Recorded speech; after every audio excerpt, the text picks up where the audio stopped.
Success before you're successful. One of the stories, and I know Peter remembers it, before I had any money, I used to go to the Rolls Royce dealers and sit in the cars and smell the leather, touch the leather, okay? And these days, this is 40 years ago, I went to $1 million houses, and my wife and I would walk through the house, and they'd say, when are your parents getting here, kids? No, we are the buyers, okay?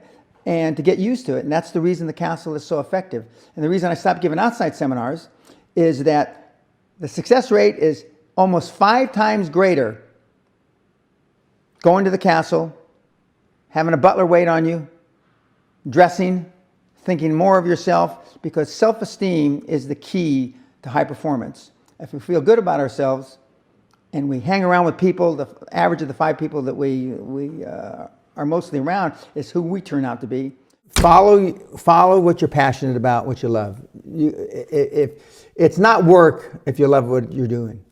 Okay. Most people, when I say they're living quiet lives of desperation, is because they're involved in a business or a job that they don't enjoy. They're not passionate about. Okay. So if you found something that you're passionate about, then it doesn't matter if you work 3 hours a day or 13 hours a day. That's where you start.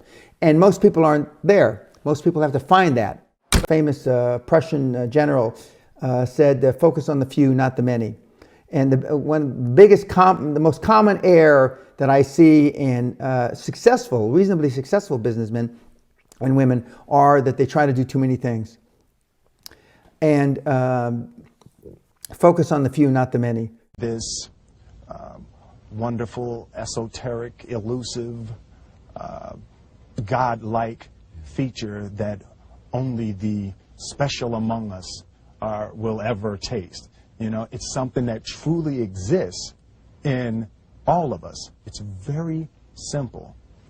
This is what I believe, and I'm willing to die for it. Yeah. Period. It's that simple. I know who I am, and I know what I believe. I know who I am, I know what I believe. That's all I need to know. And that's all I need to know. So from there, you do what you need to do. Yeah. You know, and I think what happens is we make the situation more complex than it has to be. Because we're looking for complexity. There's got to be something complex to understand. It can't be that easy. No. We didn't grow up with the sense that where we were was where we were going to be. You know, we grew up with the sense that where we were almost didn't matter because we were becoming right. Something greater. The separation of talent and skill is one of the greatest misunderstood concepts for people who are trying to excel, who have dreams that want to do things. Talent you have naturally. Skill is only developed by hours and hours and hours of beating on your craft. I've never really viewed myself as particularly talented. Where I excel is ridiculous, sickening work ethic. You know, while the other guy's sleeping, I'm working. While the other guy's eating, I'm working. There's no easy way around it. No matter how talented you are, your talent is going to fail you if you're not skilled. Mm-hmm. You know, if you don't study, if you don't work really hard and dedicate yourself to being better every single day, mm-hmm. you'll never be able to communicate with people, with your artistry, the way that you want. So the only thing that I see that is distinctly different about me is I'm not afraid to die on a treadmill. You might have more talent than me, you might be smarter than me, but if we get on the treadmill together, right, there's 2 things. You're getting off first, or I'm going to die. It's really that simple. The first step before anybody else in the world believes it is you have to believe it. There's no reason to have a plan B because it distracts from plan A. I think that there's a certain delusional quality that all successful people have to have. You have to believe that something different than what has happened for the last 50 million years of history. You have to believe that something different can happen. Confucius said, He who says he can and he who says he can't are both usually right.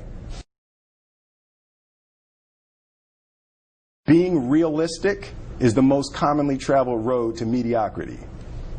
Why would you be realistic? What's the point of being realistic?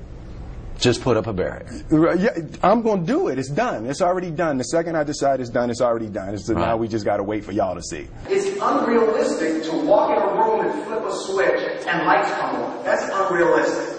Fortunately, Edison didn't think so. It's unrealistic to think you're going to bend a piece of metal and fly people over an ocean in that metal. That's unrealistic. But fortunately, the Wright brothers and others didn't believe that, and it just seems like such a ridiculous idea to me to embrace the idea that it's not going to happen and that's not real for that to happen. As soon as you say it, now you just made that real. Our thoughts, our feelings, our dreams, our ideas are physical in the universe. That if we dream something, if we picture something, if we commit ourselves to it, that is a physical thrust towards realization that we can put into the universe. That the universe is not a thing that's going to push us around. That the world and people and situations are not something that are going to push us around. That we are going to bend the universe and command and demand that the universe become what we want it to be. I study the patterns of the universe. There's a redemptive power that making a choice has, you know, rather than feeling like you're at effect to all the things that are happening. Make a choice, right? You just decide what it's going to be, who you're going to be, how you're going to do it. Just decide. And then from that point, the universe is going to get out your way. It's like it's water. It wants to move and go around stuff, you know. You know, there's a flow of the universe that I've grown to know just how to go with it. I realize that to have the level of success that I want to have, it's difficult to spread it out and do multiple things. It takes such a desperate, obsessive focus. You really got to focus with all of your fiber and all of your heart and all of your creativity. I'm motivated by fear. Fear. You know? Fear of what? Fear of fear. I hate being scared to do something. And I think what developed in my early days was the attitude that I started attacking things that I was scared of. It was Franklin Roosevelt said the only fear you have to fear is fear itself. Absolutely. Remember that? Absolutely. Yeah.